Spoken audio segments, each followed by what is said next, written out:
أعوذ بالله من الشيطان الرجيم.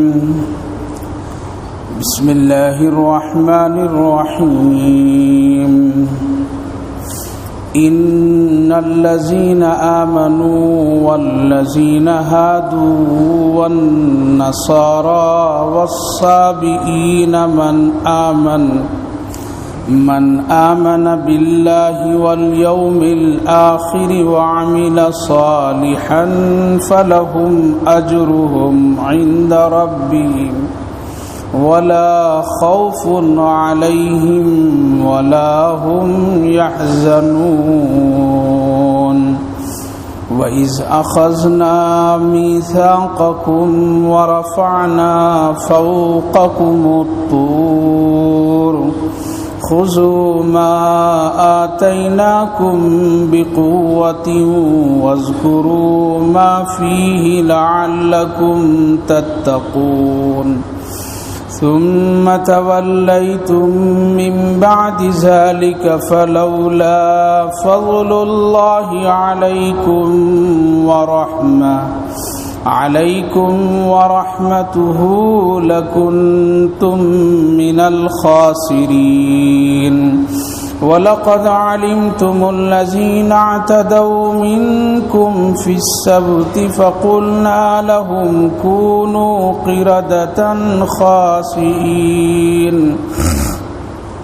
فجعلناها نكالا لما بين يديها وما خلفها وموعظة للمتقين.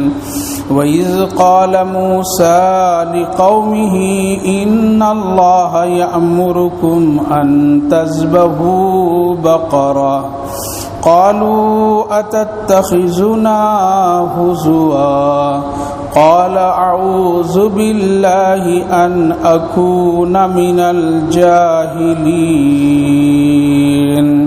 صدق الله العظيم. إن الذين آمنوا والذين هادوا والنصارى والصابئين من آمن بالله واليوم الآخر. بے شک جو لوگ ایمان لائے اور وہ لوگ جو یہودی ہیں اور عیسائی ہیں اور صابئین ہیں، جو لوگ بھی ایمان لائے اللہ پر والیوم الآخر اور آخرت کے دین پر، وعمل صالحا اور عمل صالح کیا، فلہم اجرہم عند ربہم، پس ان سب کے لیے اللہ کے پاس اجر اور ثواب ہے، ولا خوف علیہم ولا هم یحزنون، ان لوگوں پر کوئی خوف نہیں اور نہ ان لوگوں کو کوئی غم. وَإِذْ أَخَذْنَا مِيثَاقَكُمْ وَرَفَعْنَا فَوْقَكُمُ الطُّورَ، اور وہ وقت یاد کرنے کا ہے جبکہ ہم نے وعدہ لیا تم لوگوں سے اور ہم نے اٹھا دیا تم پر پہاڑ طور. خُذُوا مَا آتَيْنَاكُمْ، اور یہ کہا گیا کہ پکڑ لو تم مضبوطی کے ساتھ جو کچھ ہم تم کو دے رہے ہیں. وَاذْكُرُوا مَا فِيهِ، اور یاد کرو اس میں جو تمہارے لیے نصیحتیں ہیں. لعلکم تتقون، شاید کہ تم ڈرنے والے ہو جاؤ. بزرگوں اور دوستوں، اس سے پہلے جو آیتیں گزری تھی جس میں اللہ تعالیٰ نے حضرت موسیٰ علیہ السلام اور ان کی امت، ان کی جماعت کے لوگوں کے بارے میں بہت ہی وضاحت اور بڑی تفصیل کے ساتھ اللہ نے ذکر فرمایا تھا، اور ان لوگوں پر کیا کیا نعمتیں اللہ تعالیٰ نے کیے تھے ان سب کا ذکر کیا گیا تھا کہ اللہ تعالیٰ نے ان کو فرعون سے نجات دیا اور ایک بڑے خوشگوار ماحول میں لا کر کے اللہ تعالیٰ نے حضرت موسیٰ علیہ السلام اور ان کی جماعت اور ان کی امت کے وہ لوگ جو ایمان لائے تھے اللہ نے لا کر کے ٹھہرایا. رہنے کے لیے گھر نہیں تھا تو آسمان کو سایہ بادل کے ذریعے سے ان کو دیا. کھانے کے لیے کوئی چیز نہیں تھی تو ان کے لیے اللہ نے من و اور سلوہ کا انتظام کیا اور بنے بنائی ان کو نعمتیں کھانے کی ملتی تھی، پہننے کے لیے ان کے پاس کوئی کپڑا اور اس طرح کی کوئی چیز نہیں، تو قدرتی طور پر جو لباس اللہ نے ان کو دیا تھا وہی خود بخود وہ بڑھتا جاتا تھا، خود بخود اس کی صفائی ہو جاتی تھی، اور خود بخود سردی اور گرمی کے حالات اور تقاضے پر وہ لباس بھی بدل جایا کرتا تھا اور اس کا اثر تھا۔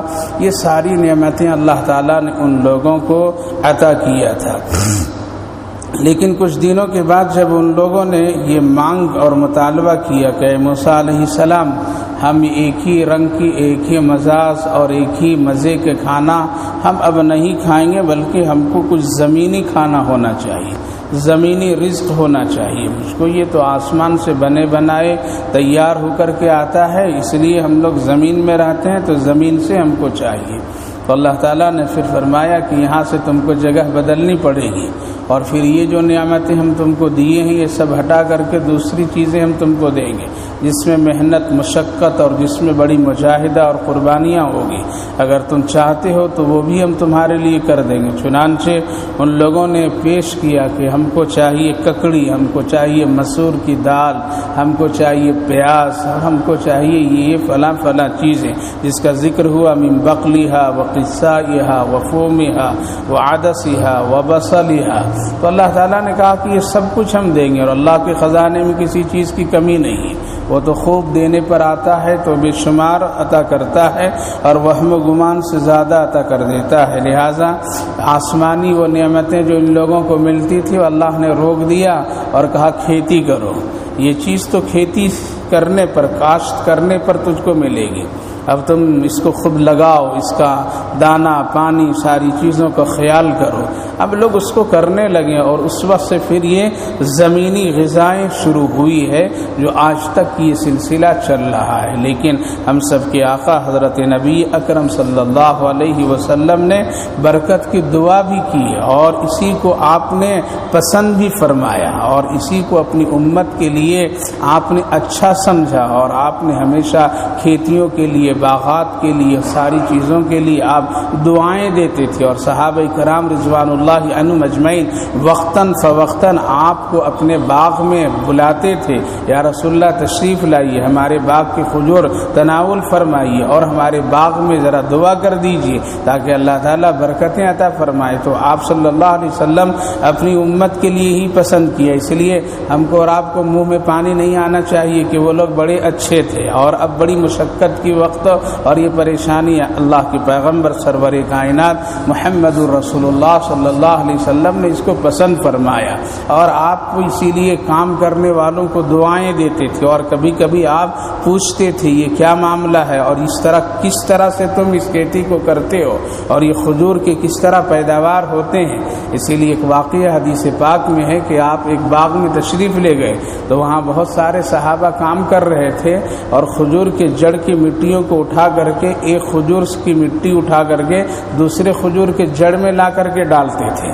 اللہ کے رسول صلی اللہ علیہ وسلم دیکھیں یہ کیا کر رہے ہیں، اس کی مٹی اس میں ڈال دیتے ہیں، اس کی مٹی اس میں ڈال دیتے ہیں۔ تو آپ نے پوچھا یہ کیا چیز ہے اور کیا کر رہے ہو؟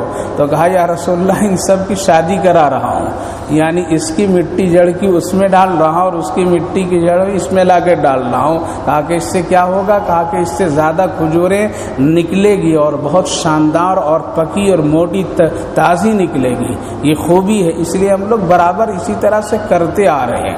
آپ صلی اللہ علیہ وسلم نے فرمایا بڑھانا گھٹانا اللہ کا کام ہے، اس لیے ایسا مت کرو۔ صحابہ کرام رضوان اللہ عنہم اجمعین روک دیے، بس نبی نے کہا تو اب آگے کوئی کام نہیں، بس بند۔ اب دوبارہ مٹی کا سلسلہ ختم، کھجور تیار ہوئی اور وہ موسم آیا، کھجوریں پکی۔ اللہ کے رسول صلی اللہ علیہ وسلم تشریف لے گئے، پوچھے کیا حال ہے؟ کہا کہ یا رسول اللہ اگلے سال سے اس سال کم کھجوریں آئی۔ کہا کہ کیوں؟ صحابہ نے کہا کہ لگ رہا ہے کہ وہ جو کھیتی کا جو نظام تھا اور جس طرح سے ہم لوگ کر رہے تھے وہ نہ کرنے کی وجہ سے شاید کچھ کمی آئی ہو۔ تو آپ صلی اللہ علیہ وسلم نے فرمایا اچھا جس طرح تم لوگ کرتے اسی طرح سے کرو۔ اب آپ نے اجازت دے دی کہ اسی طرح سے کرو، دینے والا تو اللہ رب العالمین ہے، لیکن کھیتی کا بھی ایک ذریعہ ہے، یعنی ایسا نہیں کہ دانہ آپ ڈال کر کے چلے آئیے خود تیار ہو جائے گا، پانی بھی ڈالنا ہے، مٹی کو نرم کرنا ہے، ہٹانا ہے، اس کی نگہبانی کرنا ہے، نگرانی کرنا ہے۔ تو آپ نے اجازت پھر مرحمت فرمائے، خیر تم لوگ کیا ہو اس کے زیادہ ماہر ہو، ہم اس کا زیادہ تجربہ نہیں رکھتے، اس لیے کیا کرو تم لوگ جیسے کرتے ہو ویسے کرتے ہو۔ لہٰذا دوسرے سال پھر اسی طرح ان لوگوں نے صحابہ کرام رضوان اللہ عنہم اجمعین نے پھر اس کی جڑ کی مٹی اس میں، اس کی جڑ کی مٹی اس میں لگائے اور گویا کہ نکاح کرا دی ہے۔ اس کو عبیر کے نام سے بھی اور تعبیر کے نام سے حدیث پاک میں جملہ ہے۔ اب دوسرے سال جب نبی اکرم صلی اللہ علیہ وسلم پھر دوبارہ تشریف لے گئے، پوچھے کیا حال ہے، کیا رسول اللہ اس سال بہت کھجوریں آئی؟ کہا کہ لگ رہا ہے کہ اس کی وجہ سے۔ تو آپ نے فرمایا اس کے تم لوگ ماہرین ہو، اس کے سلسلے میں زیادہ تم جانتے ہو، اس کے بارے میں مجھ کو زیادہ علم نہیں ہے، اس لیے تم لوگ جیسا کرتے ہو وہ کرتے رہو۔ تو میرے بھائیو بزرگوں پتہ یہ چلا کھیتی محنت و مشقت کے ساتھ جو چیز حاصل ہوتی ہے اللہ کے رسول نے اس کو پسند کیا ہے اور آپ نے خود اس کا عمل کر کے لوگوں کو دکھایا اور بتایا ہے۔ لہٰذا وہ نعمتیں جو بنی اسرائیل کو مل رہی تھی ان لوگوں نے مانگا، اللہ نے دیا، ان کی ایک الگ شرطیں تھی۔ لہٰذا اب کھیتی کرنے لگے، جب کھیتی کرنے لگے تو اللہ سے ان کا تعلق ہٹا اور پھر اپنے مزاج کے مطابق وہ لوگ اپنی زندگی گزارنے لگے اور پھر بہت سارے ان سے خلاف ورزیاں ہوئی، آگے اس کا ذکر آ رہا ہے۔ اور اس آیت کریمہ میں پھر اللہ تعالیٰ نے بتایا ہمارے یہاں نجات کا جو دار و مدار ہے وہ ایمان پر ہے۔ ایک ہے کہ مسلمان کے گھر میں پیدا ہوا بچہ مسلمان ہو گیا، اس کے لیے کوئی محنت اور مشقت کرنی نہیں پڑی، وہ جو بڑھتا گیا، ماں نے اس کو کلمہ سکھا دیا، باپ نے اس کو نماز پڑھنے کا طریقہ سکھا دیا، اپنے ساتھ اس کو نماز دکھا دیا، اپنے ساتھ اس کو رمضان کے مہینے کی ساری کیفیتیں دکھا دیا، حج اور زکوٰۃ کے مسائل اس کو معلوم ہو گئے، وہ مسلمان ہوتا چلا گیا اور مسلمان کے مسائل معلوم۔ ایک ہے وہ لوگ کہ جو لوگ ایمان نہیں لائے ہیں، ابھی وہ کفر کی حالت میں، چاہے وہ یہودی ہو، نصارہ ہو یا آتش پرست ہو، کوئی بھی ہو، لیکن اگر وہ لوگ بھی ایمان کو لے آئیں، بڑے عمر میں لے آئیں یا کبھی بھی لے آئیں، تو اللہ فرمائے اگر تم ایمان لائے، من آمن باللہ والیوم الآخر، جو شخص بھی چاہے یہودی ہو یا نصارہ ہو، سابعین ہو، جو لوگ بھی اگر ایمان لائیں، اور ایمان کے لیے دو بنیادی چیزیں، ایک ہے اللہ اور اس کے رسول پر ایمان لانا، دوسرا ہے آخرت کے دین پر ایمان لانا۔ یہ دو بنیادی چیزیں ہیں۔ جس شخص کے دل و دماغ میں آخرت رچ بس گیا اور جو آدمی آخرت کو اپنے دل و دماغ میں بیٹھا لیا تو سمجھ لیجئے کہ دوسرے اعمال اب خود بخود ہو جائیں گے۔ یعنی جس آدمی کے دل میں مرنے کا فکر پیدا، قبر کی تنہائی اور وہاں کے حالات، اور پھر مرنے کے بعد پھر قبر سے اٹھنا اور حشر کے میدان میں حاضری اور پھر اللہ کے روبرو سوال و جواب اور پھر جنت اور جہنم پر وہ ایمان، اگر ایک آدمی اس پر ایمان لے آیا تو اس کے لیے نماز پڑھنا آسان ہو جائے گا اور اس کے لیے پھر ہر عمل کرنا آسان ہو جائے گا۔ اسی لیے اللہ نے دو چیزوں کو بنیاد بنا، من آمن باللہ والیوم الآخر، یہی وہ دو چیزیں ہیں جس کی فکر شروع میں بھی قرآن کریم میں اللہ نے توجہ دلا۔ اس کے بعد وعمل صالحا، اور جو نیک عمل کیا تو اس کے لیے اللہ کے یہاں اجر و ثواب ہے، اور کل قیامت کے دن ایمان کی بنیاد پر، عمل کی بنیاد پر نہ اس کو کوئی ڈر، نہ کوئی خوف اور نہ کوئی غم، وہ آرام سے وہاں کی حالات سے وہ سمجھوتا کر لے گا اور اللہ کے حکم پر وہ چل بسے گا۔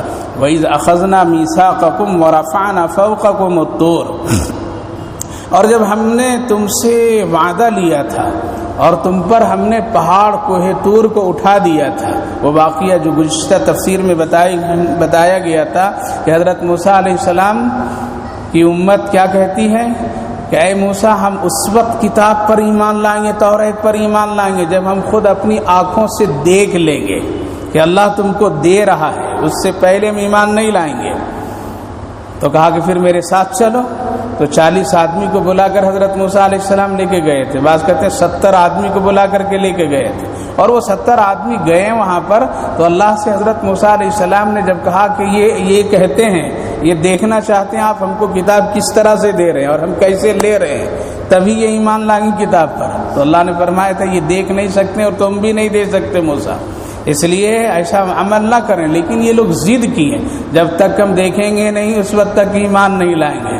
ہم سب کے آقا حضرت محمد الرسول اللہ صلی اللہ علیہ وسلم اور آپ کے ساتھی صحابہ کرام نے کبھی بھی کوئی بھی سوال نہیں کیا یا رسول اللہ قرآن کب اور کیسے اترا ہے آپ پر، کیسے لایا، کون دیا، ہم دیکھیں گے تب ہم آپ پر ایمان لائیں گے، نہیں، بلکہ بالکل آنکھ بند کر کے صحابہ نبی سنا رہے ہیں، قبول کر رہے ہیں، ہاں یہ قرآن اترا ہے، ہاں آپ کے ساتھ یہ معاملہ ہوا ہے، آپ جو کہہ دیے اس پر مکمل آمنا و صدقنا، کسی نے سوال نہیں کیا حضرت جبریل کیسے آتے ہیں، کب آتے ہیں، کس شکل میں آتے ہیں، کہاں آتے ہیں، کبھی بھی کوئی سوال نہیں کیا، صرف ایک دو مرتبہ پوچھے تھے یا رسول اللہ آپ کے قریب میں ایک صحابی وہ بیٹھتے ہیں اور کبھی وہ بازار میں بھی نظر آتے ہیں۔ ایک صحابی تھے جو حضرت دہیہ کلبی نام تھا ان کا، بڑے حسین اور خوبصورت تھے، حضرت جبریل علیہ السلام انہی کی شکل میں کبھی کبھی مجلس میں بیٹھتے تھے،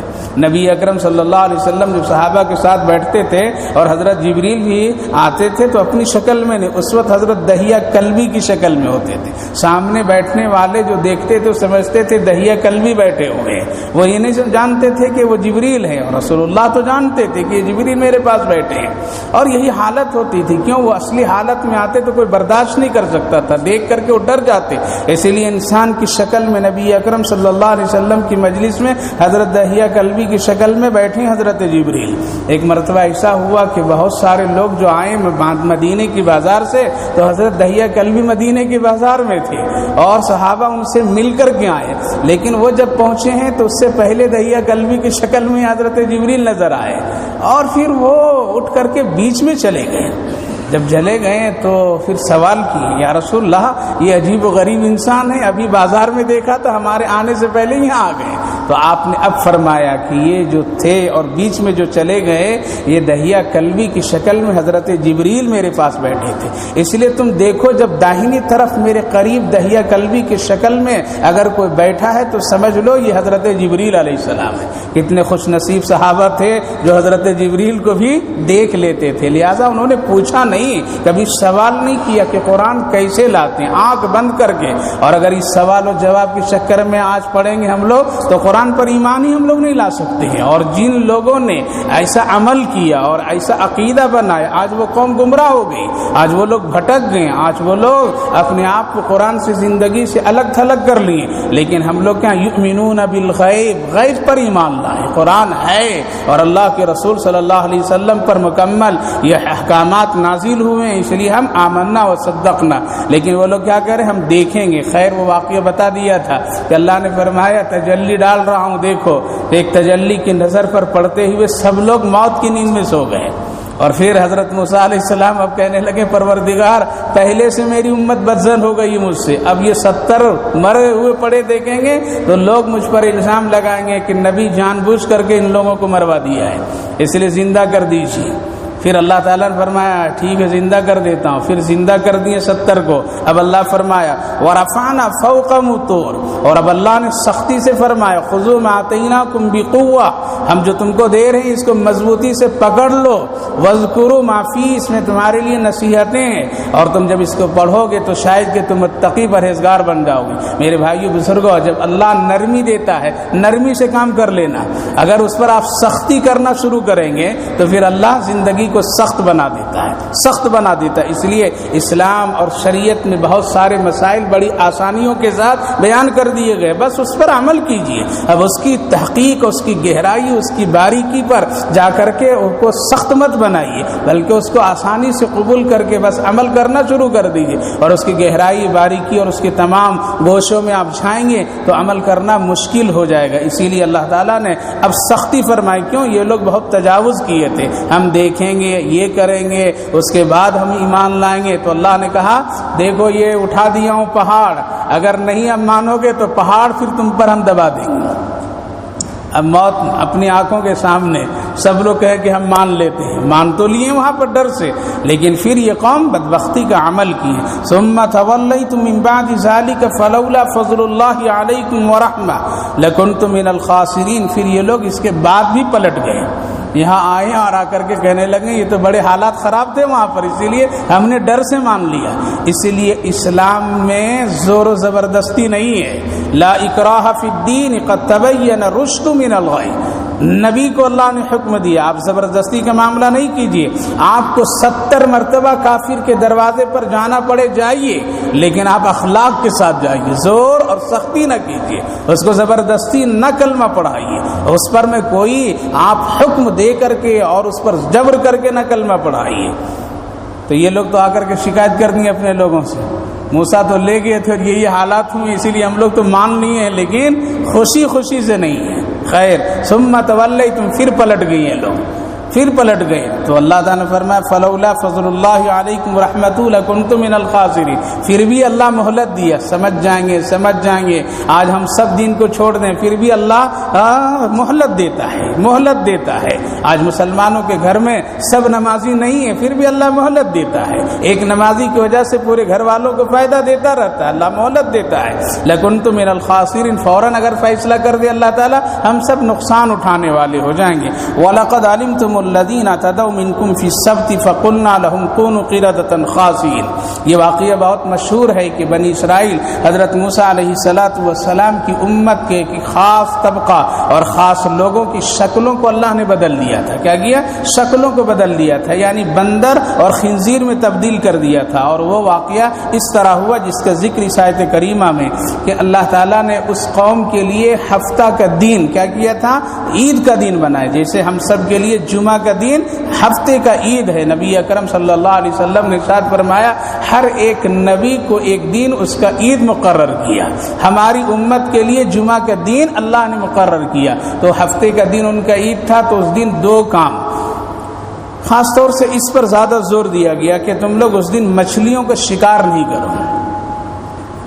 تو یہ لوگ کہاں کہ شکار ہی زیادہ کرتے تھے، وہ پوری قوم شکار کرنے والی، تو کہا کہ ٹھیک ہے ہم لوگ یہ تو نہیں کریں گے، لیکن ہفتہ کو نہیں کریں گے، لیکن ہم لوگ ایک کام کریں گے۔ اور وہ کام یہ کیا کہ جمعہ کو ڈالتے تھے جال اور اتوار کو نکالتے تھے، ہفتے تک کے وہاں پڑا رہا۔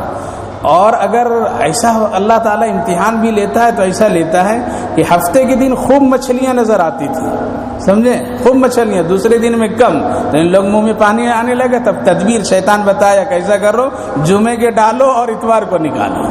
اب یہ لوگ یہ کرنے لگے اور حضرت موسیٰ علیہ السلام سے کہنے لگے اے موسیٰ علیہ السلام ہم لوگ تو ہفتے کو شکار نہیں کرتے ہیں بلکہ ہم لوگ اتوار کو نکالتے ہیں، لیکن یہ تو پھنسا رکھا ہے پہلے سے نا، لہٰذا اللہ تو تدبیروں کو جانتا ہے، جیسے آج ہم لوگ سب کرتے ہیں نا، نہیں ہم نے جہیز نہیں لیا ہے، وہ ابا کی خواہش سے گھر میں آ گیا، یہ ہماری طرف سے نہیں ہے، وہ خود دلہن لے کر کے آ گئی ہے، یہ وہ لوگ خود اپنی خوشی سے دیے ہیں، جیسے ہم یہ لون نہیں لے رہے ہیں، یہ اس کا ایسا ہو گیا ہے، لہٰذا کچھ بھی کرو، دل کیا کہہ رہا ہے خود بیٹھ کر کے بند کمرے میں سوچو، اگر دل مطمئن ہے تمہارا اس عمل میں تو الحمدللہ، اور اگر مطمئن نہیں ہے تو پھر سمجھو ابھی تمہارا دل پاک نہیں ہے۔ لہٰذا حضرت موسیٰ علیہ السلام نے منع کیا کہ یہ بھی غلط ہے، ایسا نہ کرو ورنہ اللہ کا سخت عذاب آئے گا، ڈرائے حضرت موسیٰ علیہ السلام، لیکن وہ لوگ مانے نہیں اور اس پر کام۔ دوسرا کام کہ تم لوگ چربی کا استعمال نہ کرو، ان لوگوں نے کہا کہ ٹھیک ہے چربی کا تو استعمال نہیں کرتے ہم لوگ، بلکہ چربی کو آگ پر پگھلاتے ہیں اور اس کا تیل بنا کر کے بیچتے ہیں، بیچنے کے بعد جو پیسہ آتا ہے اس سے آٹا خرید کر کے ہم لوگ کھاتے ہیں، تو حقیقت میں چربی نہیں کھاتے ہیں۔ تعویلیں، تدبیریں، اللہ تعالیٰ نے دونوں کو سختی سے منع فرمایا، لیکن وہ لوگ نہیں مانے۔ کیا ہوا؟ فَقُلْنَا لَهُمْ كُونُوا قِرَدَةً خَاسِئِينَ، جتنے لوگ تھے اس عمل کو کرنے والے، رات ہی رات میں سب کا چہرہ بندروں میں بدل دیا اللہ تعالیٰ نے۔ اب صبح یہ جب اٹھیں تو ایک پہچان ہو گئی کہ یہ وہ لوگ ہیں جو ہفتے کے دن کی ناقدری کیے تھے، یعنی اس دن کا احترام نہیں کیے تھے۔ اللہ اکبر، آج جو عید جمعہ ہم کو اور آپ کو دیا ہے، ہم کتنی ناقدری کرتے ہیں، جس امت میں یہ کام کرنے کے لیے اللہ نے روکا تھا، آج امت محمدیہ کو کیا روکا ہے؟ اللہ نے فرمایا صاف قرآن کریم میں، کسی عالم کا فتویٰ نہیں کہ جب اذان پکار دی جائے، کس کے؟ جمعے کی اذان، تم خرید و فروخت نہ کرو۔ اب اگر اذان کے بعد سے لے کر کے خطبہ تک، نماز جمعہ تک اگر کوئی آدمی خرید و فروخت کرتا ہے تو وہ سب ناجائز کے عمل میں ہے۔ ناجائز کا عمل میں اللہ صاف فرمایا 28ویں جز میں سورۃ الجمعہ کی تفسیر اور پوری وضاحت کے ساتھ میں اس کو دیکھیے. اذان کے بعد کاروبار کرنے کا منع فرمایا, لیکن آج کوئی مسلمان سمجھنے کے لیے تیار نہیں ہے. بس چہرہ بدل نہیں رہا ہے, اس کی خاص وجہ ہے ہمارے آقا حضرت محمد الرسول اللہ کی دعاؤں کی برکت سے. آپ نے دعا کی ہے میرے پروردگار میری امت کی شکلوں کو نہ بدلیے گا بس, ورنہ آج جمعے کی نافرمانی, رمضان کی نافرمانی, اس کی بھی حرمتی, قرآن کی بھی حرمتی, مسجد کی بھی حرمتی, کون سے ایسا کام مسلمان نہیں کر رہے ہیں. اگر چہرہ بدلنے کا ہوتا تو ہم سب بدل جاتے, لیکن نبی کی دعاؤں کی برکت سے ہم بچے ہوئے ہیں, ورنہ ظاہری طور پر میں تو ہے لیکن عملی طور پر میں ہم بدلے ہوئے ہیں. حضرت مولانا احمد علی صاحب لاہوری رحمۃ اللہ علیہ بڑے مفسر قرآن تھے, بہت بڑے مفسر قرآن تھے. اللہ نے غضب کی ان کو صلاحیت دی تھی. جب ان کا انتقال ہوا تھا تو انتقال کے بعد میں کسی نے خواب میں دیکھا کیا بنا تمہارا, کہا کہ اللہ اکبر. اللہ کے سامنے جب میری پیشی ہوئی اور میں رونے لگا, اللہ پوچھا کیا لائے ہو, تو میں ڈر کر کے رونے لگا. تو اللہ تعالیٰ نے مجھ سے فرمایا اے احمد علی رو نہیں, تمہاری مغفرت تو میں نے کر دی, صرف تمہاری مغفرت نہیں بلکہ جس قبرستان میں تم کو لوگ دفن کیے پورے قبرستان والوں کو تیری برکت سے مغفرت کر دیا. ان کی قبر سے مٹی سے خوشبو نکلا کرتی تھی. بچوں نے دعا کی, علماء نے دعا کی کہ اللہ اس سلسلے کو ختم کر دے, ورنہ کیا ہوگا کہ لوگ بت پرستی کا عمل قبروں میں کرنے لگیں گے.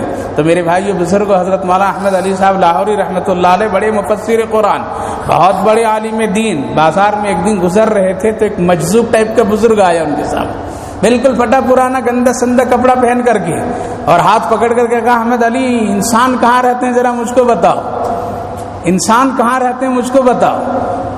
تو حضرت نے فرمایا حضرت یہ سب تو انسان ہی نظر آ رہے ہیں, بازار میں جتنے سب تو انسان ہیں, دکان میں جتنے انسان ہیں, بیچنے والا انسان, خریدنے والا انسان. کہا کہ اچھا یہ انسان ہے. تو اپنا اس طرح کے کوئی کپڑا امامہ رکھتے تھے, انہوں نے اٹھا کر کے ان کے سر پر ڈالا, ان کے چہرے پر ڈالا, اور کہا کہ اب دیکھو. اب دیکھتے ہیں حضرت مولانا احمد علی صاحب لاہوری رحمۃ اللہ علیہ, تو ایسا لگا کہ خریدنے والا بھی بندر اور بیچنے والا کی شکل بندر.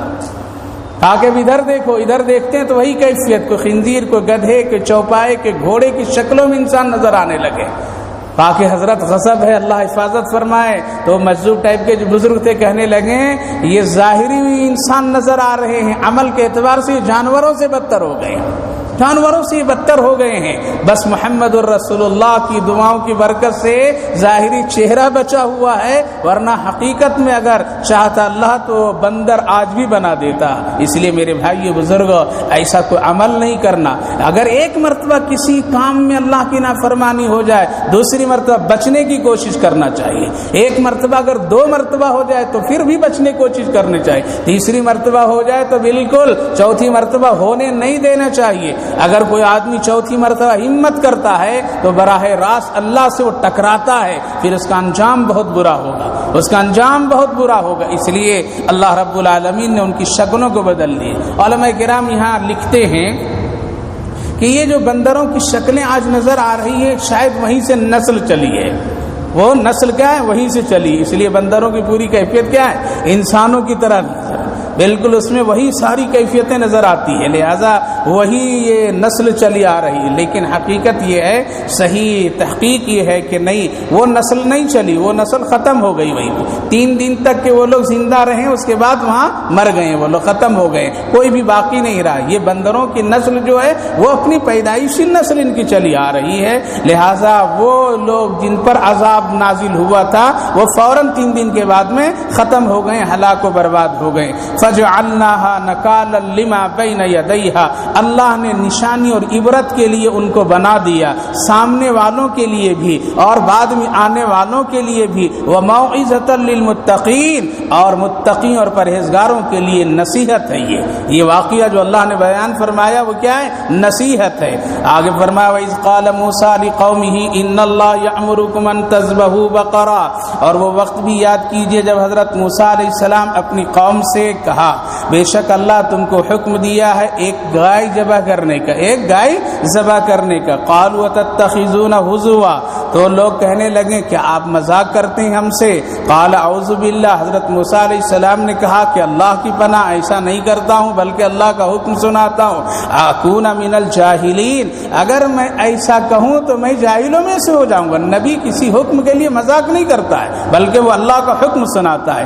اس آیت کریمہ کا کے ضمن میں جو واقعہ ہے اور جو علماء مفسرین اور خود نبی اکرم صلی اللہ علیہ وسلم نے جو ذکر فرمایا وہ یہ ہے. حضرت موسیٰ علیہ السلام کی قوم اور جماعت میں ایک شخص کا قتل ہو گیا، اور قتل جو ہوا تو پھر قاتل کا پتہ نہیں چل رہا تھا. سارے لوگ آ گئے، موسیٰ علیہ السلام اس کی تلاش کیجئے، معلوم کیجئے کس نے قتل کیا ہے. تو حضرت موسیٰ علیہ السلام دعا کی، اللہ تعالیٰ سے دعا کی تو اللہ نے فرمایا ایک طریقہ ہے کہ ایک گائے ذبح کرو. پتہ چلا گائے کے ذبح وہیں سے حکم ہو رہا ہے. آج مسلمان جو کر رہے ہیں اپنی مرضی سے نہیں کر رہے بلکہ کہاں سے؟ اللہ کے حکم سے کر رہے ہیں.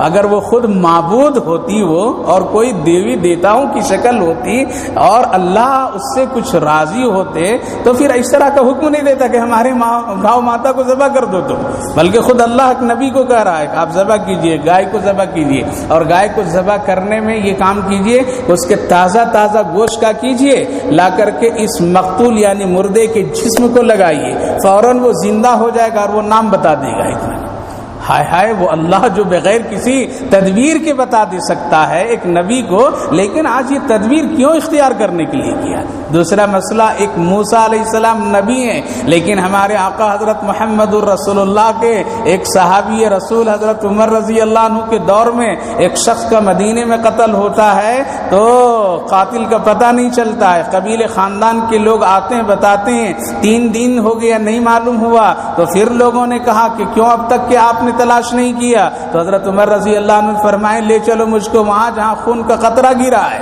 حضرت عمر رضی اللہ عنہ کو لوگ بتائیں یہاں پر قتل ہوا ہے، خون کے قطرے یہاں گرے ہوئے ہیں.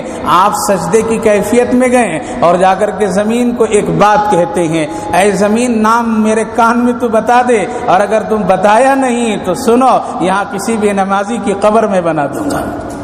بس اتنا کہنا تھا، زمین بتا دی، اللہ نے حکم دیا بتاؤ جلدی سے، اور بتا دی. فوراً قاتل کا پتہ چلا. فرق سمجھیے، ایک تو عبرت کی بات یہ ہے زمین بھی بے نمازی سے پناہ مانگتی ہے، اللہ ایسوں کو میرے جسم میں نہ ڈال، میری قبر ایسے کو نہ بنا دے، لہذا زمین بھی ڈرتی ہے. دوسری بات معلوم ہوئی، فرق سمجھیے، حضرت موسیٰ علیہ السلام کو اللہ تعالیٰ گائے ذبح کروا رہا ہے اور حضرت امیر المومنین کی شان یہ ہے کہ بس زمین سے خود بخود کہلوا لیتے ہیں. یہ ہے فرق. اسی لیے نبی نے ارشاد فرمایا میری امت کے علماء بنی اسرائیل کے طرح کے نبیوں کی طرح ہوں گے، یعنی ان کا درجہ ان کا مقام ایک اس پوزیشن کا ہوگا، حق و باطل میں فرق کرنے والے ہوں گے کہ انبیاء بنی اسرائیل کا لفظ اور جملہ اللہ کے رسول نے ارشاد فرمایا. خیر یہ حکم کیوں دیا؟ اس کی خاص مصلحت، اس کی پوری تفصیل جب سنائیں تو آ کر کے لوگ کہنے لگے اے موسیٰ علیہ السلام وہ گائے کیسی ہوگی یہ اللہ سے پوچھ لیجئے ذرا. تو حضرت موسیٰ علیہ السلام پھر گئے، اے اللہ یہ لوگ تو ایسا کہتے ہیں، گائے کیسی ہوگی اس کا بتا دیجئے، کلر رنگ سب کچھ بتائیے. یبین لنا ما ہی قال انه یقول انها بقرہ فارض ولا بکر.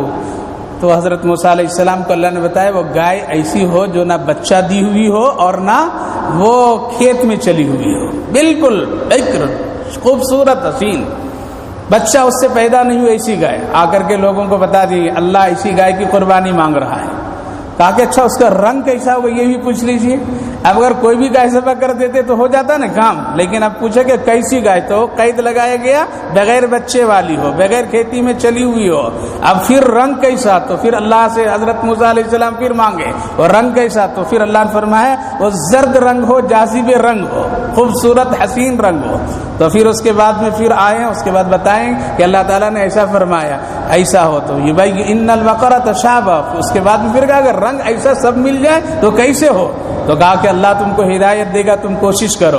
اب یہاں ایک سوال یہ پیدا ہوا کہ دیکھیے قربانی کرنے کا حکم ہوا، ذبح کرنے کوئی بھی پکڑ کر کے کر لیتا کام ہو جاتا، لیکن اپنی طرف سے کیا ہوا؟ سختی بڑھایا. رنگ کیسا، کالی ہو، پیلی ہو، زرد ہو، سفید ہو، کھیت میں چلی ہو یا بچے کو کیا ہو، کیسے ہو، سب قیدیں تو اللہ بھی سختی کرتا چلا گیا۔ یہ فرق ہے کہ اللہ نے آج ہم کو اور آپ کو کہا قربانی کرو، لیکن قید نہیں لگایا، قید نہیں لگا یہ رنگ کی قربانی کرو۔ اگر یہ رنگ کے چکر میں پڑتے تو جانور ملنا مشکل ہو جاتا، آدمی مشقت میں پڑ جاتے۔ البتہ چند قیدیں لگائی جاتی ہیں کہ وہ عیبدار نہیں ہو، کان کا کٹا ہوا نہیں ہو، لنگڑا نہ ہو، زخم زدہ نہ ہو، وہ سب قیدیں ہیں وہ صحت کے لیے نہیں، لیکن رنگ کا نہیں، بچے کا نہیں، کچھ بھی قید نہیں لگایا گیا، ایک عمر بتا دیا گیا۔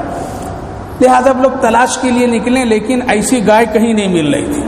اگر گائے بغیر بچے والی ملے تو رنگ نہ ملے، رنگ ملے تو بچی والی ملے، اگر بچی والی مل جائے رنگ بھی مل جائے تو پھر وہ جاذب نظر نہ ملے۔ بہت پریشان، بڑی مشقت، بڑی تکلیف، لوگ اور ڈھونڈ رہے ہیں۔ اب یہاں سنیے وہ واقعہ، اس سورت پاک کا نام کیا رکھا تھا اللہ نے؟ بقرہ۔ کیا رکھا؟ اسی واقعے کے بنیاد پر اللہ نے اس سورت کا نام کیا رکھا؟ بقرہ نام رکھا۔ اور بقرہ کے معنی گائے، بیل نہیں بلکہ گائے۔ تمام علماء کرام اس کی تفسیر لکھتے ہیں، اس کا معنی ہی گائے۔ لہذا اسی آیت کریمہ اور اس واقعے کی بنیاد پر میں پوری سورت کا نام اللہ نے کیا رکھ دیا؟ بقرہ رکھ دیا، گائے سے منسوب کر دیا۔ حقیقت کیا ہے؟ لوگ تلاش کرتے رہے لیکن کہیں گائے نہیں ملی۔ حدیث پاک میں نبی اکرم صلی اللہ علیہ وسلم نے فرمایا، صحابہ کو بتایا، صحابہ اس کو بتائیں کیا کہ ایک یتیم بچہ تھا، باپ اس کا بڑا نیک دنیا سے جانے لگا، موت اس کی قریب آ گئی، تو ایک گائے وہ پال رکھا تھا بڑی خوبصورت۔ وہ جب مرنے کے قریب ہوا تو اس گائے کو جا کر کے جنگل میں چھوڑا ہوا۔ یہ واقعہ کوئی فرضی قصہ نہیں بیان کر رہا ہوں، وہ جنگل میں چھوڑا اور ایک پہاڑ کے قریب میں جا کر یہ کہا، اے پروردگار، ہم یہ گائے تیری امانت میں دے رہے ہیں، جب میرا بیٹا بڑا ہو جائے گا تو پورا کا پورا واپس کر دیجیے گا، اللہ آپ امین ہیں۔ بس دعا کیا، چلا گیا، انتقال ہو گیا، ختم ہو گیا قصہ۔ بچہ بڑا ہوا، یتیم ہے، بڑا ہوا، کچھ ہوش مند ہوا تو اس کی ماں کہتی ہے کہ بیٹا اب گھر میں پریشانی آئی ہے، تکلیف ہے، کھانے پینے کی بڑی دقت ہے۔ تو بیٹا پوچھتا ہے امی کچھ ہے؟ تو کہا کہ بیٹا ابا ایک تمہارے لیے ایک چیز چھوڑ کر کے گئے ہیں جنگل میں، ایک گائے ہے، اس دور میں گائے کی بڑی قیمت تھی، اس لیے جاؤ اس گائے کو تم پکڑ کر کے لے آؤ، پھر تم اس کو بیچو، جب بیچو گے تو پیسے آئیں گے، گھر میں خوشی بڑھے گی، کھانے پینے کی چیزیں ملے گی۔ کہا کہ امی وہ کیسے ہم کام کریں گے؟ کہا کہ بیٹا کچھ بھی نہیں کرنا، تم پہاڑ کے قریب کھڑے ہو جانا اور کھڑے ہو کر کے تم صرف یہ کہنا، اے اللہ جو میرے والد امانت کے طور پر میں آپ کو دیے ہیں، اے اللہ جو امانت ہم کو واپس کر دیجیے، خود بخود وہ گائے تیری طرف چل کے آئے گی۔ عورت بھی پاکیزہ، باپ بھی بڑا نیک، بیٹا بھی بہت نیک۔ لہذا وہ بچہ گیا، یتیم بچہ، اور جا کر کے آواز لگایا تو گائے خود بخود پہاڑ سے نکلی اور آ کر کے اس کے قریب ہو گئی۔ اب یہ جلدی سے رسی لگانے لگا تو گائے بولی، ارے بیٹے، اے بچے، اللہ کے بندے، کیوں تم مجھ کو میرے گلے میں رسی باندھ رہا ہے؟ جس خدا نے اتنے زمانے تک تیرے لیے حفاظت کیا ہے، آج میں کہیں نہیں جاؤں گا، لے کر کے مجھ کو چلو، اور تم پیدل نہ چلو، مجھ کو بیٹھ کر کے چلو، میں تمہاری غلامی اب کروں گا۔ اب وہ بچہ اس پر بیٹھ کر کے لے کر گیا، ماں بھی دیکھی۔ اب اس میں ساری خوبیاں ہیں، کیا ہے؟ رنگ بھی ہے، اور کیا ہے؟ یہ کھیتی میں چلی بھی نہیں ہے، اور یہ کیا ہے؟ یہ بچے والی بھی نہیں ہے۔ ساری خوبیاں جو اللہ نے بیان کیا تھا اسی گائے میں موجود ہے۔ ماں نے کہا کہ بیٹا جا کر کے بازار میں بیچ کر کے آؤ۔ کہا کہ امی قیمت؟ کہا کہ جو قیمت خریدنے والا لگائے گا، سمجھیں، اسی قیمت پر بیچنا، لیکن کیا کرنا کہ ہم سے پوچھ لینا پھر، اور یہ شرط لگانا، امی سے پوچھے بغیر نہیں دیں گے۔ لہذا یہ یتیم بچہ اپنے بازار میں گائے کو لے کر کے آیا، خریدار بیٹھا اور بیچنے کے لیے تیار ہے، خریدنے والا ایک شخص آیا، کہا کہ گائے کی کیا قیمت؟ تو اس نے کہا کہ تم ہی بتا دو۔ کہا کہ 100 درہم۔ کہا کہ ٹھیک ہے، اگر تم 100 درہم دینا چاہتے ہو تو لیکن میری شرط یہ ہے کہ ہم امی سے پوچھیں گے تب آپ کو گائے دیں گے۔ خریدنے والا نے کہا کہ امی سے مت پوچھو، پوچھے بغیر مجھ کو دے دو۔ تو بچے نے کہا کہ پوچھے بغیر میں دیتا نہیں، تم چاہے خریدو نہیں خریدو۔ یہاں سے کیا پتہ چلا؟ ماں کی اطاعت اور فرما برداری ہے۔ اب تو کچھ بھی بچے مار کر کے چلے آئے، اب امی تو شاباشی دے دیتی ہے، میرا بیٹا تو بڑا ہوشیار ہو گیا ہے، بہت ہوشیار ہو گیا، بہت چالاک ہو گیا، خود خرید و فروخت کر رہا ہے، اور بیٹا کبھی ماں سے نہیں پوچھتا ہے، بیٹا کبھی باپ سے نہیں پوچھتا ہے، اب چھپ چھپا کر کے مسئلہ بنتا چلا جا رہا ہے۔ لیکن یہ نوجوان بچہ کیا کہتا ہے، جب تک کہ میں اپنی ماں کو بتاؤں گا نہیں دوں گا۔ کہا کہ تب تو ہم خریدتے نہیں، ٹھیک ہے شام تک وہ پھر واپس۔ کہا کہ امی یہ حال ہوئے۔ کہا کہ بیٹا پھر لے جا بازار۔ اب پھر بازار لے کر کے آئے دوسرے دن۔ کہا کہ میں اس کے 200 درہم دوں گا، لیکن شرط یہ امی سے نہیں پوچھنا۔ بچہ کہتا ہے کہ امی کے پوچھے بغیر ہم دے ہی نہیں سکتے تجھے۔ آیا یہ امتحان میرے بھائی بزرگوں، ماں چاہے جس پوزیشن میں ہو تمہارے لیے بہت قیمتی چیز ہے، وہ دنیا کی سب سے بڑی سرمایہ ہے تمہارے لیے۔ اس کے پوچھے بغیر تم کچھ بھی نہ کرو، اس سے پوچھ کر کے کرو، اللہ راستہ کھول دے گا، اللہ راستہ کھول دے گا۔ اس کی بھی تیرے لیے تقدیر کو بدل سکتی ہے، اس کی دعا بھی تیرے لیے دنیا کو بدل دے سکتی ہے، وہ بڑی قیمتی چیز ہے۔ کتاب پڑھ رہا تھا آج ہی، تو پڑھتے پڑھتے ایک واقعہ گزرا میری نظروں سے، جو اس وقت کے امام حرم ہیں شیخ سدیس، جن کی آواز دنیا میں مشہور ہے، سننے والا سنتے رہ جاتا ہے اور گزر جاتا ہے پورا سفر اگر قرآن کا چاہنے والا ہو، محبت رکھنے والا ہو۔ امام حرم اپنی زندگی کے بارے میں لکھیں کہ میں امام حرم کیسے بنا، میں امام حرم کیسے بنا، لکھتے میں اپنی ماں کی دعا سے بنا ہوں۔ بس کیسے بنا؟ کہتے ہیں میری امی جب غصہ ہوتی تھی اور کوئی کام ہم اگر امی کے مرضی کے خلاف کر دیتے تھے تو پھر کیا ہوتی تھی، امی ذرا غصے میں ہوتی تھی، کیا کہتی تھی، اللہ تجھ کے حرم کے امام بنا دے، غصے میں کہتی تھی۔ تو اللہ آج کی ماں کیا کہتی ہے، غصہ ہو جائے مر جاؤ، ختم ہو جاؤ، ہلاک ہو جاؤ، میری نظریں سے چلے جاؤ، گدھے شیطان کتے بلیاں سب کہہ دیتی ہے ماں۔ اسی لیے علماء کرام لکھتے ہیں تم جھنجھلا کر کے غصے میں بھی کوئی بد دعا کے جملے مت نکالو، شاید تمہارے بچے کے حق میں کہیں اللہ فیصلہ کر دے تو اس کی تقدیر بدل جائے گی، پھر اس کی دنیا آخرت تباہ ہو جائے گی۔ اس لیے ماؤں کو بہت ہوشیاری سے اس وقت صبر اور استقلال سے کام لینا چاہیے، فوراً کوئی غصے میں بد دعا نہیں کر دینا چاہیے۔ لہذا کہتے میری ماں غصے میں کہتی تھی اللہ تم کو حرم کا امام بنا دے، خدا نے ان کے غصے کی دعا کو بھی قبول کیا اور مجھ کو حرم کا امام بنا دیا۔ تو آج میرے بھائیو بزرگوں، ماں کی قدر کیجئے، ماں کی قدر کیجئے۔ آپ دکان تجارت کاروبار کرتے ہیں، ان سے پوچھئے، ایک چیز آپ کو خریدتے ہیں تو ان کو سنائیے، وہ نہیں جانتی دنیا کے حالات کے بغیر میں، دنیا کے حالات ان کے سامنے نہیں ہے، رنگینی مزاج کی دنیا سے وہ واقف نہیں ہے، لیکن اتنا تو کہہ سکتی بیٹا تیرے لیے اللہ خیر کا فیصلہ فرما دے۔ اب اگر وہ چیز نقصان ہونے والی بھی ہو تو پھر کیا ہوگا، اللہ خیر میں بدل دے گا ماں کی دعا سے۔ اس لیے ان کے علم میں لاؤ، ان کی خدمت کرو، ان کو راضی کرو، ان کو خوش رکھو، اسی میں خیر و فلاح برکت ہے۔ نوجوان کیا کہتا ہے، پوچھے بغیر نہیں۔ دوسرے دن پھر آیا، کہا کہ آج تو 300 درہم دینا چاہتا ہوں، لیکن شرط یہ ہے کہ ماں سے نہیں پوچھنا۔ پھر وہ بچہ کہتا ہے کہ ماں کے پوچھے بغیر میں دیتا ہی نہیں، جاؤ تم لو یا نہیں لو۔ پھر ماں بھی شرط لگاتی، دیکھیں میرا بیٹا کتنا موتی فرما بردار ہے، اور اللہ بھی اب آزمائش اور امتحان لے رہا ہے۔ آج کا نوجوان ہوتا کہتا میری ماں پگلی ہے، 300 مل رہے پھر بھی ٹھکرا رہی ہے، کل 100 200 300 ہو گئی، ان کو کیا پتا، ہم کو خود سودا کر لینے دو۔ چوتھے دن پھر کہا کہ 400 درہم دوں گے، لیکن کیا ہے، ہم بغیر ماں کے پوچھے مجھ کو دے دو۔ پھر وہ بچہ کہتا نہ یہ تو ہوگا نہیں۔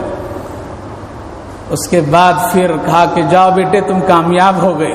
اب کیا ہو گئے، کامیاب ہو گئے، اللہ نے تجھ کو تیرے امتحان کے لیے مجھ کو بھیجا تھا۔ کیا بھیجا تھا، امتحان کے لیے بھیجا تھا۔ اب سنو اس کی قیمت ہم بتاتے ہیں، اسی قیمت میں تمہاری گائے بکے گی۔ کہا کہ بتا دیجئے، لیکن وہ بھی ہم اپنی امی سے پوچھیں گے۔ کہا کہ ہاں ٹھیک ہے امی سے پوچھنا، لیکن اب امی سے بھی بولنا اسی قیمت میں گائے بکے گی اور لوگ خریدیں گے۔ کہا کہ اب اس کی قیمت اتنی ہے کہ اس کو ذبح کرنے کے بعد اس کا کھال یعنی وہ چمڑا جو نکالو گے، اس میں جتنا سونا آتا ہے اتنی اس گائے کی قیمت ہے۔ تو ماں بھی کہنے لگی کون خریدنے والا خریدے گا، بچہ بھی کہنے لگا کون خریدنے والا خریدے گا۔ تو آدمی جو فرشتے کی شکل میں آیا تھا کہا وہ خریدوا دے گا، کون، جس نے اتنی دنوں تک حفاظت کر کے تمہاری گائے تم تک کے پہنچایا ہے۔ اللہ ایسے حالات کو پیدا کرے گا، لوگ خریدیں گے، لیکن تم صبر کرنا، لہذا صبر اور صبر کے ساتھ دونوں ماں بیٹے اپنے اندر میں توکل علی اللہ پر گزر رہے ہیں۔ لوگ تلاش کرتے کرتے یہاں آئے، یہاں جب آئے تو گائے میں ساری خوبیاں جو قرآن نے بیان فرمایا، زرد رنگ کا ہو، خوبصورت ہو، جاذب نظر ہو، کھیت میں چلی ہوئی نہ ہو، بچے والی نہیں ہو، ساری خوبیاں گائے میں۔ کہا کہ کتنی قیمت؟ کہا کہ اس کی قیمت تو ہے کہ ذبح کرنے کے بعد اس کے کھال میں جتنا سونا آئے گا اتنی اس کی قیمت ہے۔ لوگوں نے کہا کہ ہم دینے کے لیے تیار ہیں۔ اس وقت مٹی سونا کی طرح تھے، سمجھے؟ جس طرح ہم لوگ پتھر دیکھتے ہیں نا، اس طرح اس وقت سونے بھی قدموں میں نکلتے تھے، اور قدموں میں لوگ اپنے پیروں سے مار کر کے چلے جاتے تھے۔ ان لوگوں کے پاس میں اس کی قدر نہیں تھی۔ خود وہ واقعہ کبھی سنایا ہوگا کہ ایک صحابی 7 دن سے بھوکے رہے اور بھوک کے پیاس کی حالت میں ایک دن بیت الخلاء استنجے کے لیے باہر نکلے تو جھاڑ کے قریب بیٹھے تو چوہا لا کر کے دینار لا کر کے سامنے ڈالنے لگا۔ کیا کیا؟ دینار سامنے لا کر کے ڈالنے لگا۔ یہ دیکھ رہے ہیں یہ کیا ہو رہا ہے، 1 لایا، 2 لایا، 3 لایا۔ صحابی ضروریات سے فارغ ہوئے اور فارغ ہو کر کے کہا کیا کروں، 7 دن کا بھوکا آدمی۔ ہم لوگ کہتے ماشاء اللہ کیا فیصلہ ہو گیا، اٹھاتے سیدھے گھر میں آتے، خریداری کرتے، کام چکا دیتے، کھا پی لیتے۔ لیکن وہ صحابی اٹھے، نبی اکرم صلی اللہ علیہ وسلم خدمت میں حاضر ہوئے، یا رسول اللہ یہ ہے مسئلہ، یہ جائز ہے ہمارے لیے یا ناجائز ہے؟ آپ نے ارشاد فرمایا اللہ غیب سے جو روزی دیتا اسی طرح دیتا ہے، اسی طرح دیتا ہے، جاؤ تمہارے لیے جائز ہے۔ تو سونا اس وقت میں بہت عام چیزیں تھی، اب تو اس کی قدر ہو رہی ہے۔ تو لوگوں نے کہا کہ ہم دیں گے پوری قیمت، پوری قیمت دیں گے۔ لہٰذا گائے کو ذبح کیے، ذبح کرنے کے بعد میں اس کے تازہ گوشت جا کر کے اس مقتول کے جسم میں لگایا گیا۔ وہ مقتول اٹھ کر کے زندہ ہوا، اور زندہ ہو کر کے اس نے نام کو بتایا، بتانے کے بعد میں پھر اس کی موت ہو گئی، قصہ ختم۔ لیکن اس بچے کو قیمت کتنی ملی؟ سونا چمڑے میں بھر کر کے ملا، اور یہ ملے، لہذا زندگی بھر یہ کھاتا پیتا رہا۔ یہ علماء مفسرین لکھتے ہیں اتنی بڑی دولت اس کو کیسے نصیب ہوئی؟ 2 چیزوں سے۔ ایک تو توکل علی اللہ، وہ عورت کیسی عورت تھی جو اللہ پر اتنے دنوں تک کے بھروسہ کیے، اور کتنی یقین کے ساتھ وہ عورت بول رہی ہے، بیٹا پہاڑ کے قریب چلے جاؤ، آواز دو تو گائے خود اللہ نکال کے دے دے گا۔ ایسی عورت کا یقین ہونا، آج عورتوں کو یقین نہیں، وہ درود پڑھتی لیکن اس پر یقین نہیں، نماز پڑھتی لیکن اس پر یقین نہیں، قرآن پڑھتی اس پر یقین نہیں۔ اس کو یقین کرنا چاہیے، عمل کے اوپر میں کوئی بھی عمل کرو تو اس پر یقین کر کے کرو، وہ خیر و برکت اور فلاح کی چیزیں ملے گی۔ دوسری بات علماء مفسرین لکھتے ہیں اتنی بڑی قیمت اور دولت جو ملی ہے وہ ماں کی اطاعت اور فرما برداری پر اس کو ملی ہے، دوسرا کوئی راستہ نہیں، دوسرا کوئی راستہ نہیں۔ لہٰذا اللہ تعالیٰ نے پوری تفصیل بتائے، قالوا الآن جئت بالحق فذبحوها وما قادوا يفعلون۔ پھر اللہ تعالیٰ نے وہ پوری کیفیت کو بیان کر کے حضرت موسیٰ علیہ السلام کے سامنے اس مردے کو زندہ کیا، زندہ کرنے کے بعد وہ نام بتایا، نام بتانے کے بعد پھر اس کا انتقال ہو گیا، پھر اپنی موت میں چلا گیا، قصہ ختم۔ تیسری بات جو معلوم یہ ہوئی، اللہ زندہ کرنے پر آتا ہے تو ایسا بھی کر دیتا ہے۔ یہ بتانا یہ واقعہ کیوں؟ اللہ تو حضرت موسیٰ علیہ السلام کو بتا دیتے، اے موسیٰ فلاں آدمی نے قتل کیا، حضرت موسیٰ علیہ السلام تو بات چیت کرتے تھے، نام بتا دیتے تھے، لیکن آگے سنے نے وہ لوگ مومن، وہ لوگ مسلمان ہیں جو آخرت پر ایمان رکھتے ہیں، آخرت پر مرنے کے بعد زندہ ہونے پر ایمان رکھتے ہیں، لہٰذا اب ان لوگوں کے سامنے، آنکھوں کے سامنے ایک مردہ زندہ ہوا، اور زندہ ہو کر کے وہ نام بتایا اور پھر وہ مرا۔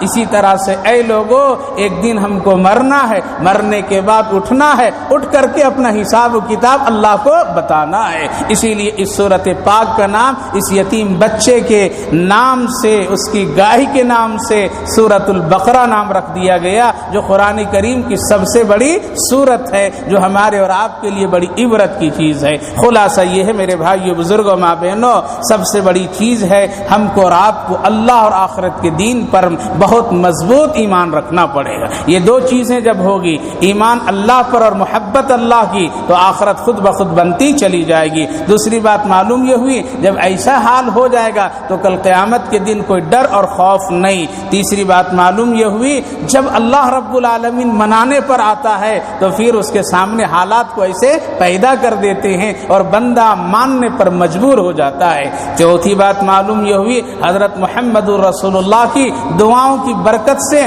آج ہم اپنے بدعمالیوں سے ہمارے چہرے بدلے ہوئے نظر تو نہیں آ رہے ہیں، لیکن حقیقت میں انسان آج جانوروں سے بھی بدتر ہوتا چلا جا رہا ہے۔ ہمارے کرتوت اور اعمال سے آج شیطان اور جانور بھی پناہ مانگ لیتا ہے اور وہ شرما جاتا ہے۔ اس لیے اللہ نے ہم سب کو انسان بنایا ہے اور اپنا بہترین بندہ بنایا ہے، اس کی قدر اور عزت کرنی چاہیے۔ چھٹی بات معلوم یہ ہوئی، شریعت میں جن چیزوں کا اللہ نے حکم دیا ہے بس فوراً عمل کر لو، اس میں سوال اور جواب اس کی تحقیق پر مت جاؤ۔ اگر سوال اور جواب اور تحقیق پر جائیں گے تو پھر اس طرح کی پریشانیاں اٹھانی پڑے گی اور پھر عمل کرنے میں آدمی چک جائے گا جو گنہگار ہوگا۔ پانچویں سب سے آخری بات معلوم یہ ہوئی، جس طرح سے یہ مردہ زندہ ہوا اسی طرح سے کل ہم سب کو زندہ ہونا ہے، اور یہ مردہ جس طرح سے اپنے مقتول قاتل کا نام بتا دیا، کل ہم سب کو اپنے نام اعمال اور اپنی زندگی دنیا کے بارے میں اللہ کے سامنے بیان کرنا ہوگا۔ اللہ ہم سبوں کو سمجھ کی توفیق عطا فرمائے۔ اللہم صلی علی سیدنا نبینا حبیبنا مولانا محمد وبارک وسلم علیہ۔ اللہم ربنا آتنا فی الدنیا حسنۃ وفی الآخرۃ حسنۃ وقنا عذاب النار۔ اے اللہ ہم سب بہت کمزور ہیں، تیرے بندے ہیں، گنہگار ہیں، سیاکار ہیں، خطا کار ہیں۔ اے اللہ دین کے اجالے میں رات کی تاریکیوں میں چلتے پھرتے اٹھتے بیٹھتے جانے انجانے کتنی غلطیاں گناہیں خطائیں ہوئی ہے۔ اے اللہ آپ بڑے معاف کرنے والے ہیں، غفور الرحیم ہیں، رب کریم ہیں، رب العرش العظیم ہیں، رب الملائکہ ہیں، پوری کائنات کا آپ بادشاہ ہیں، با اختیار ہیں، کسی کے دباؤ میں آپ کوئی فیصلہ نہیں کرتے ہیں۔ اے اللہ آپ اپنی مرضی سے سارے حکم دیتے ہیں اور بندوں کو عمل کی توفیق دے دیتے ہیں۔ اے اللہ ہم سب گنہگاروں کو معاف کر دیجئے، گناہوں سے آئندہ بچا دیجئے، نیکیوں کی توفیق عطا فرمائیے، خیر اور فلاح کی زندگی عطا فرمائیے۔ اس مجلس قرآن کو بھی حد قبول فرمائیے، جو باتیں کہی گئی سنی گئی ہے اے اللہ سمجھ اور عمل کی توفیق عطا فرما دیجئے۔ اے اللہ دنیا اور آخرت کی بھلائیاں عطا فرما دیجئے، ہمارے اخلاق کو بنا دیجئے، زبان کو اچھی کر دیجئے، آنکھوں میں شرم اور حیا پیدا کر دیجئے۔ اے اللہ دل کو نرم کر دیجئے، نیکیوں کا جگہ بنا دیجئے۔ اے رب کریم دنیاوی پریشانیوں سے سارے بھائی بہنوں کی حفاظت فرما دیجئے، پوری امت مسلمہ کی حفاظت فرمائیے۔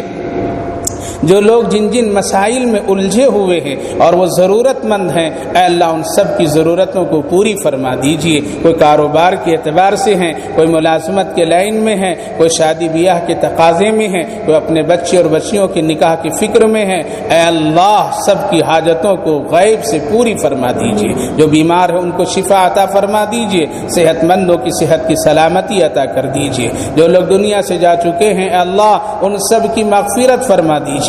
ہماری اس مختصر سی دعاؤں کو اپنے کرم سے فضل سے نبی اکرم صلی اللہ علیہ وسلم کے صدقے اور طفیل میں قبول فرمائیے۔ اللہم ربنا تقبل منا انک انت السمیع العلیم وتب علینا انک انت التواب الرحیم، وصلی اللہ تعالی علی خیر خلقہ محمد وعلی آلہ واصحابہ اجمعین برحمتک یا ارحم الراحمین۔